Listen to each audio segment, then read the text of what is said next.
Mesdames et messieurs, bonjour. J'ai l'honneur de saluer chacun et chacune d'entre vous. Et je me suis demandé comment faire et j'ai trouvé que la meilleure manière de le faire, c'était de reprendre rapidement partie du propos qu'a tenu le président de la République le 11 novembre dernier en décorant votre président. Et il ne s'est pas contenté d'avoir des mots pour le président de l'OSE qui l'honorait, il a parlé de chacun d'entre vous. Alors je pense que ce message vous est adressé à tous. Et donc je vais le lire, je vais prêter ma voix au président de la République qui a dit ceci. Au-delà de vous, Monsieur Gutmann, c'est une très belle compagnie humaine que la République salue parce qu'elle a permis de préserver dans les années les plus noires la dignité, parce qu'elle a poursuivi pendant les décennies de la paix cette œuvre de solidarité, de générosité et d'entraide. Je salue donc avec gratitude et respect les 650 salariés et les centaines de bénévoles de l'institution que vous présidez. Grâce à eux, encore aujourd'hui, ce sont plus d'1 millier d'enfants qui sont accompagnés dans vos maisons, 300 familles qui sont soutenues face à l'épreuve de la maladie d'Alzheimer, et ce sont plusieurs dizaines de personnes handicapées qui sont prises en charge.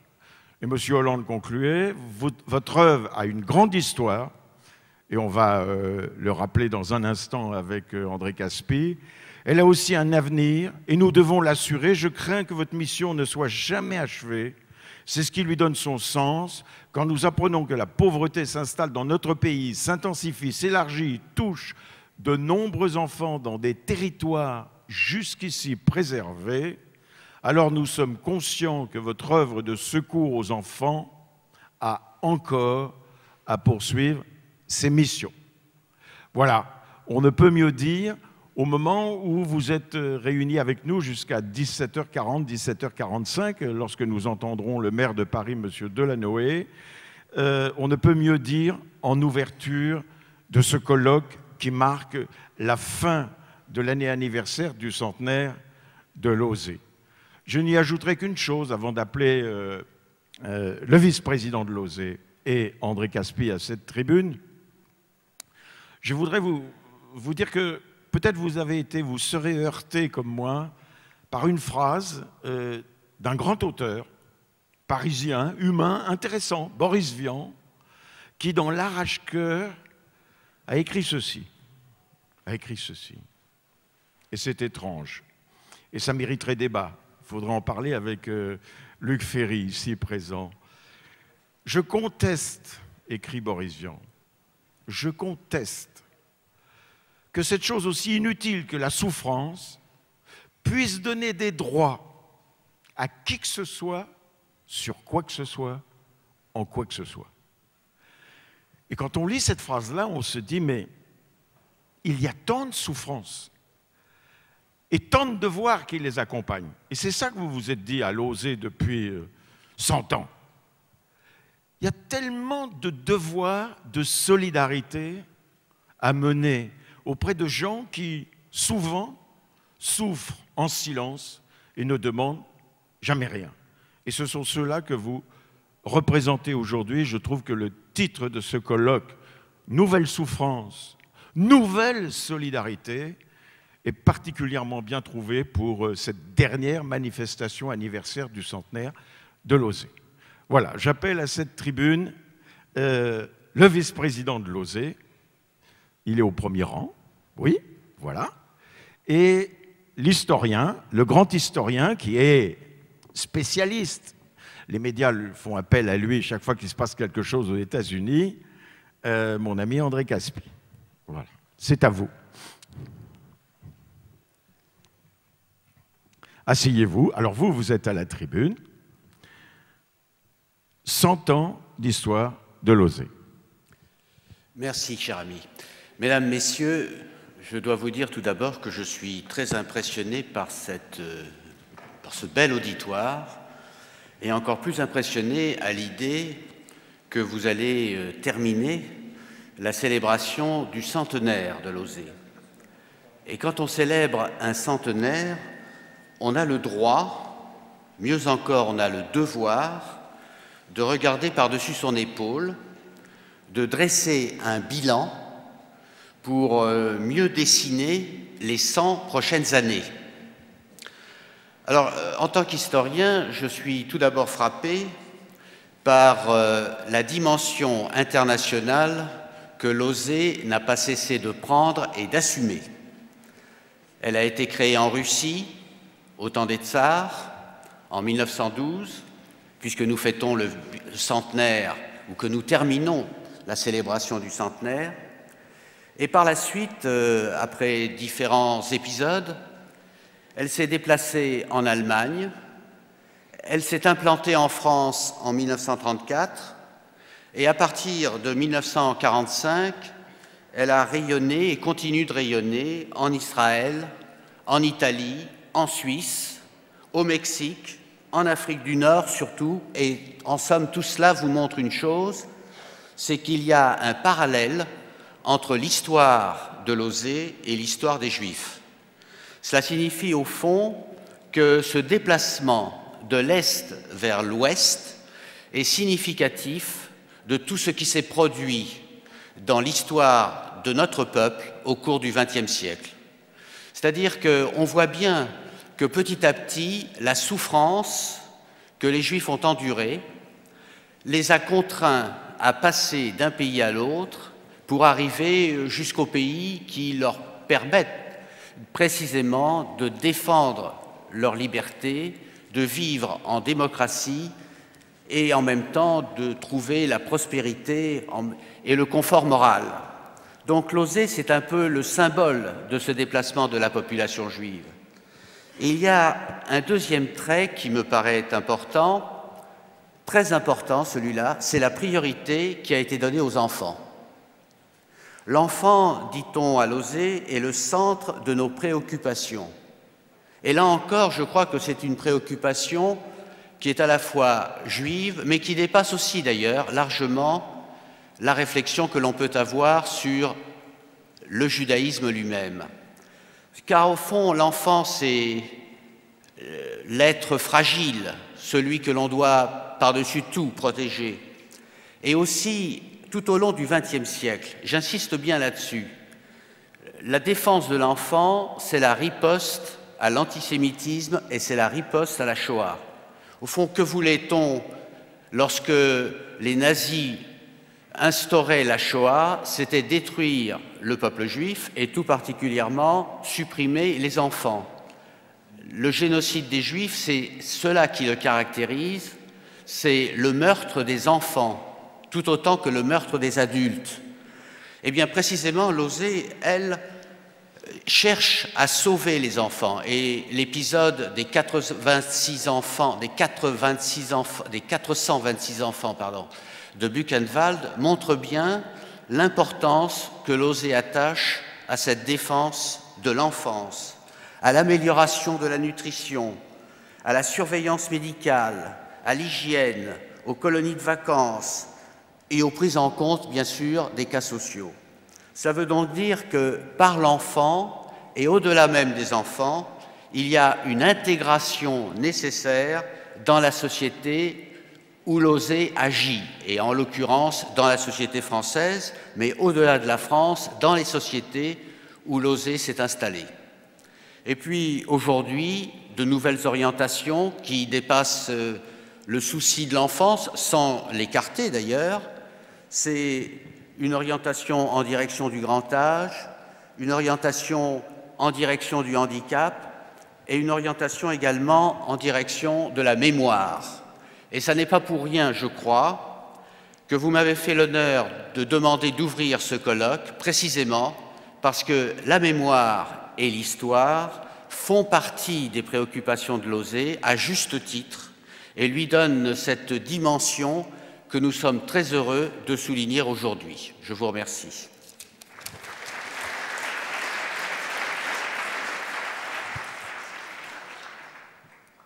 Alors je vais demander à Arié de prendre la place d'André Caspi à la tribune et de parler à son tour, mais en responsable de l'OSE, en vice-président de l'OSE. Mesdames et messieurs, chers amis, c'est un grand honneur de vous parler aujourd'hui de notre association.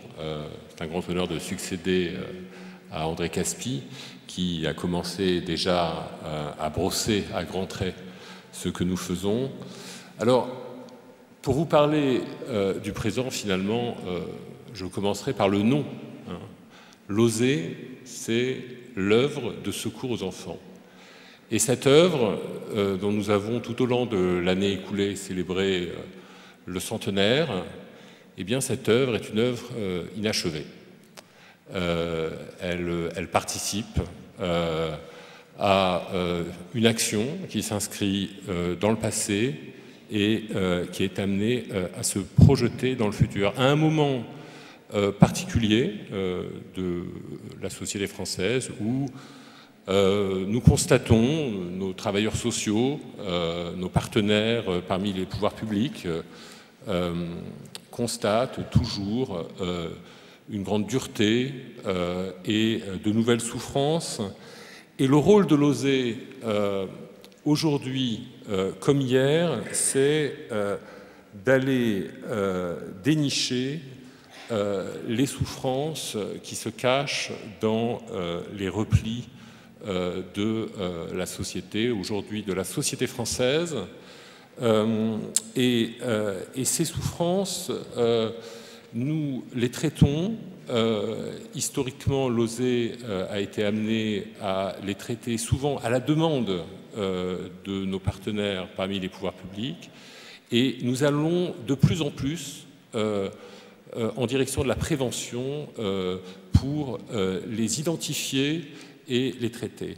Alors, je vais maintenant vous brosser, mais à très grands traits, un panorama de nos activités. Certains, de nombreux visages que je reconnais dans la salle, vont entendre là des choses qu'ils connaissent, mais je pense qu'il est important pour chacun d'entre vous de savoir ce que fait concrètement l'OSE aujourd'hui. Alors concrètement, l'OSE s'occupe, comme son nom l'indique, et là on retrouve la question du nom, de l'enfance, autour de 4 maisons d'enfants à caractère social, un service de placement familial et un service d'accueil en milieu ouvert qui existe depuis 1960 et une action auprès de la petite enfance au travers de la Maison des Sources et depuis le début de l'année, une nouvelle activité de protection, médiation et prévention.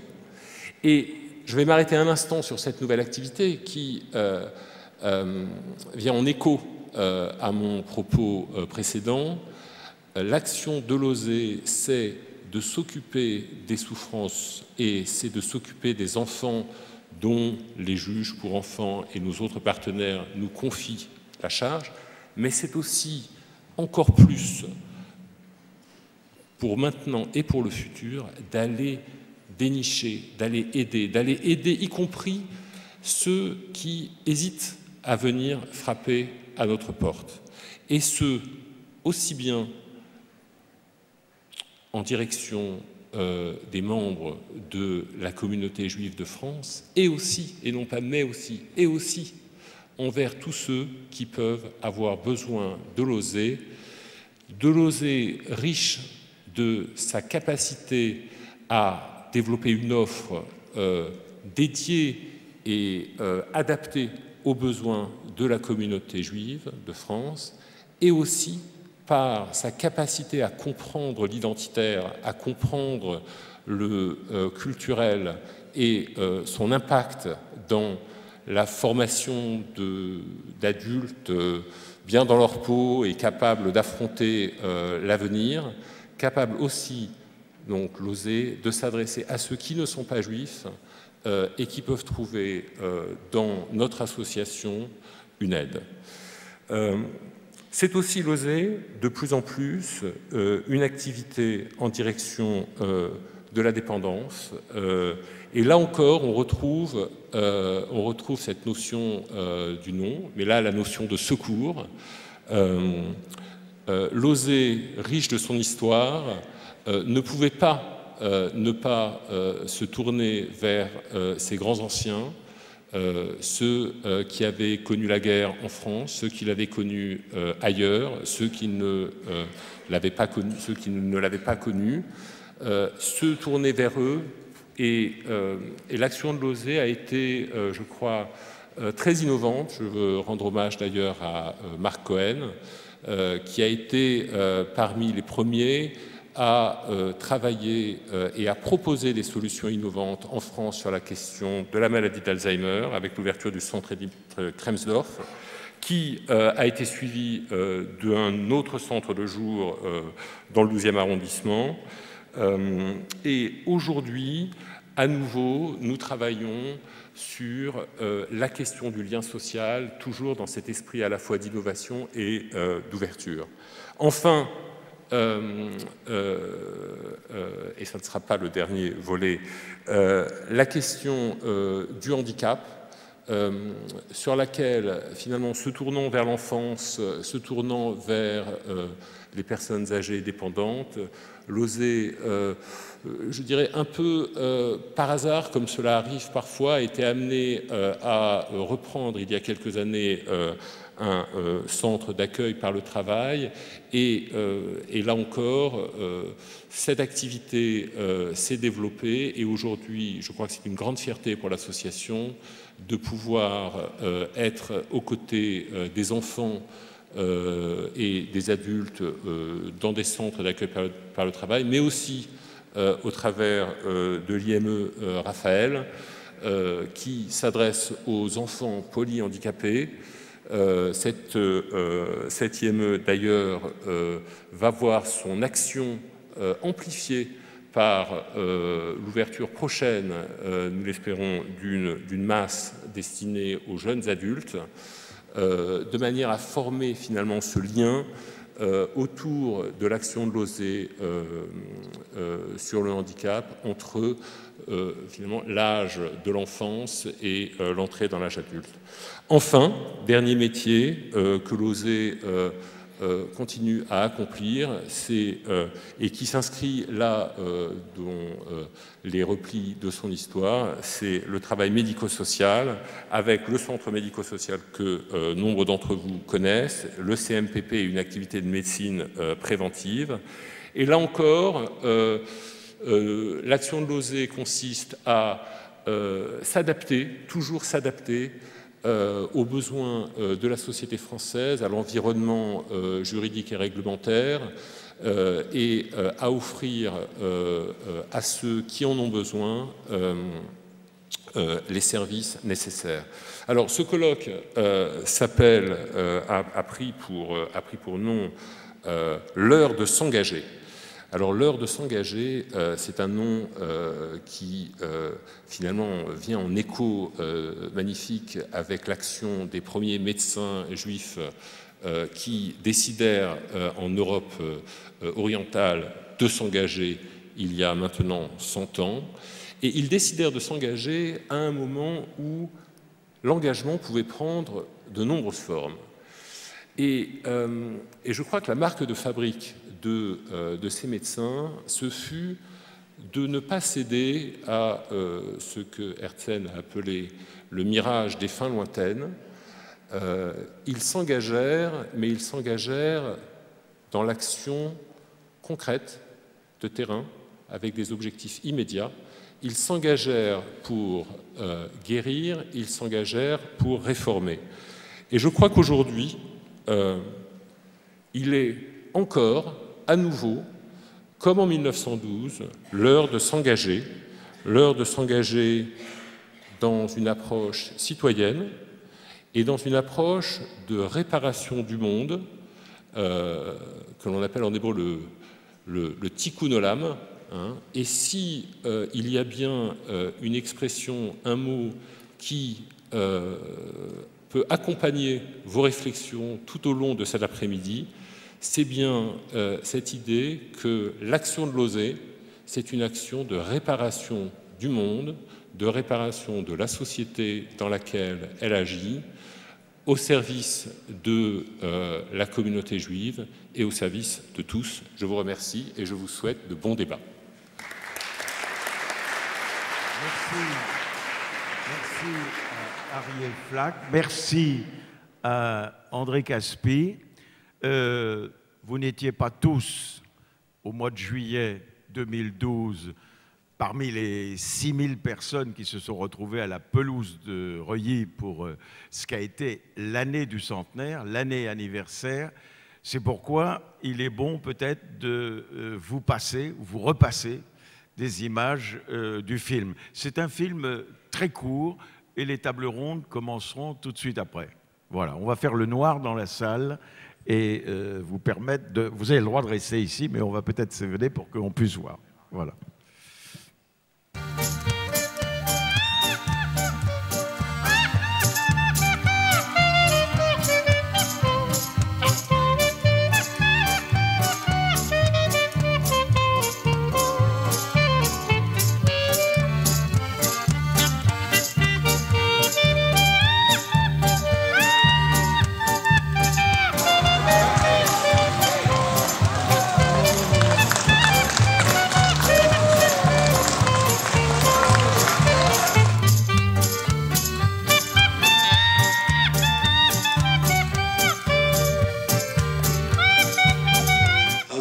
Это та организация, которая, по сути дела, послужила нам хорошим примером для того, каким образом нужно помогать своим ближним, помогать еврейскому населению Санкт-Петербурга.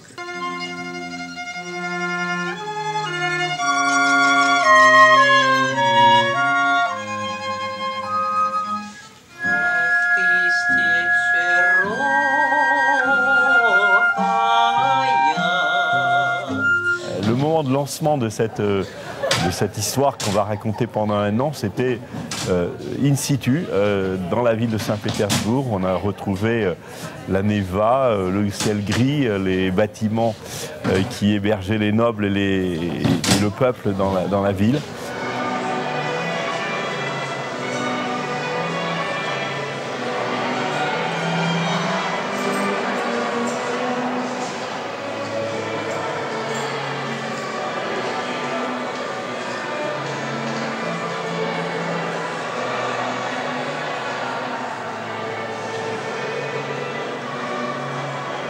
Je suis très impressionné par tout ce qui a été fait par cette organisation et par tout ce qui reste à faire. Et c'est bien de voir une organisation qui a une longue histoire et qui reste engagée pour l'avenir. Que signifient les problèmes de mémoire dans la maladie d'Alzheimer? И первый вопрос, наиболее важный. Что означает?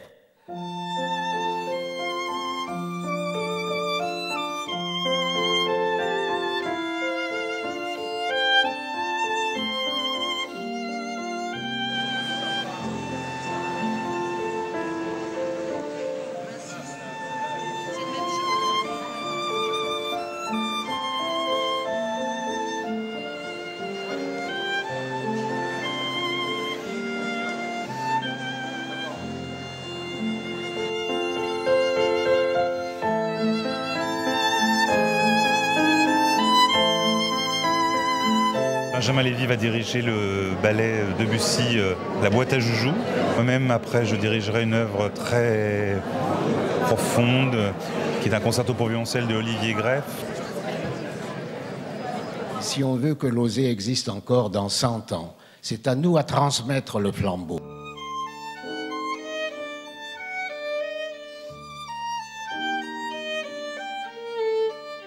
Les fondateurs de l'Osée avec un grand point d'interrogation que vous voyez là, parce que le premier président de l'Osée, le contre-amiral Kaufmann, eh ben, on n'a pas de photo de lui.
cette histoire d'engagement, de passion pour l'aide médicale, pour la diffusion de la prévention, de la culture médicale, peut être un bon exemple pour nos démocraties modernes qui ont développé l'État social, mais qui semblent prêtes à y renoncer pour des raisons financières.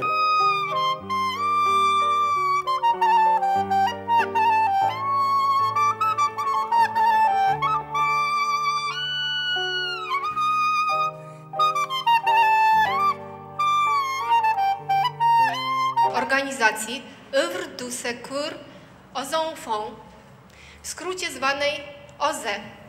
À l'occasion de ce centenaire, il est important de redire ou de dire aux générations qui ne s'en rappelleraient pas ou qui n'en auraient pas eu connaissance ce qu'a été la richesse de cette organisation et notamment de sa branche polonaise de TOZ, que ce soit à Varsovie ou dans beaucoup d'autres villes polonaises. Là, vous avez ici vraiment les grandes idées de Losey, la lutte contre les épidémies, trachome, teigne et la tuberculose, et on voit l'état des enfants dans lesquels ils étaient, et puis ces moyens qui, à l'époque, étaient modernes, c'est-à-dire lutter contre le rachitisme. Ce qui caractérisait la maladie d'Alzheimer, c'était justement l'impossibilité d'encoder cette information nouvelle.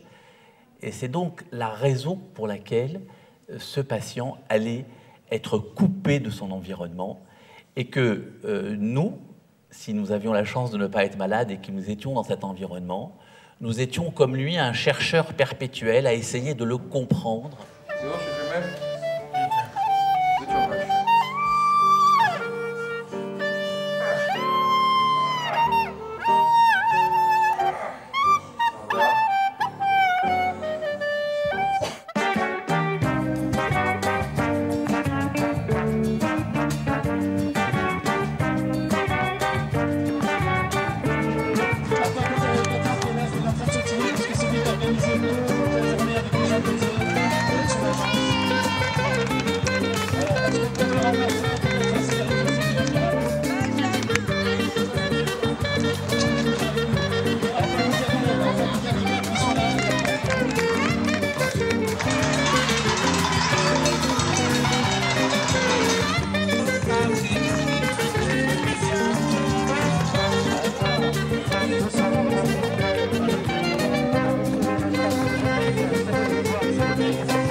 la la la la la la la